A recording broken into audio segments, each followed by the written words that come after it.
I don't feel like an immigrant. This is my land. This Texas, this Southwest.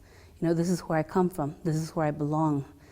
Spick, mutt, flour tortilla, I like that one. Coconut, Oreo, honky, peckerwood. I heard them calling me a coconut. And it was very painful at that time because I was a coconut. I mean, I am a coconut. I was in junior high, and in the same day I was called racial slurs by the Anglos, and I was called racial slurs by the Mexicans. And I remember feeling a little confused. I just figured I was just who I was, I didn't distinguish myself by the color of my skin. Graffiti gave me a voice that I felt I didn't have. Well, I think the emotion's always there. I think more of the time it's that you're holding a grito back, or you're holding gritos down. Because I think if I had the choice, I just, would throw one every 15 minutes or so throughout the day. You've got to really, put your legs apart and kind of settle your weight down and spread your knees and, tuck in just everything and just ready your body physically.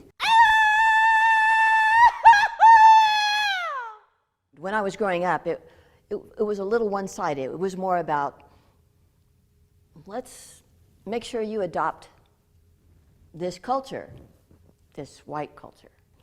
And whatever culture you had as a child or your parents had, that just wasn't as important.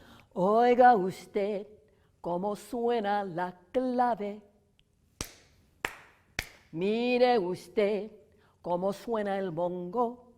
I never had the feeling of belonging in just one place.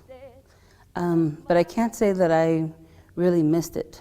The roads for me were, I think, what home was. To be on the road was the most familiar thing. Carved with hands, feet, sweat, blood, the caminos we have claimed as ours because of the hours, days, months, years of our lives spent caminando y recaminando. I've been studying Spanish for the rest of my life, ever since I realized that they wanted to keep it away from me, then of course I wanted to speak it. It was a private language that they used. So I knew a lot of the dirty words. If I decided to sing in English, oh my God, it'd be so simple.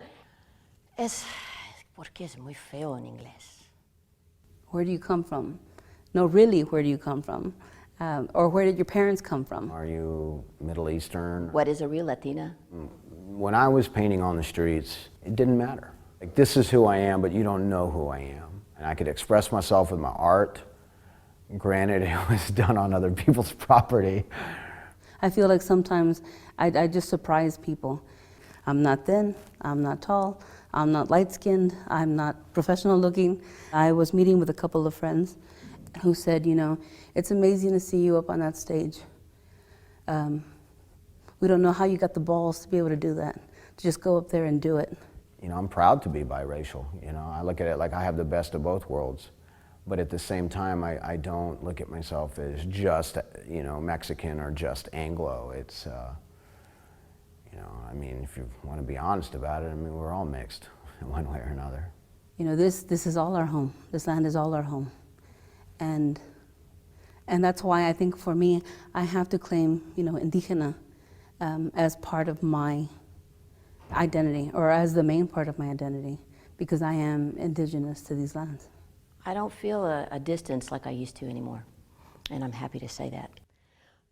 Por la blanda arena que lame el mar, su pequeña huella no vuelve más.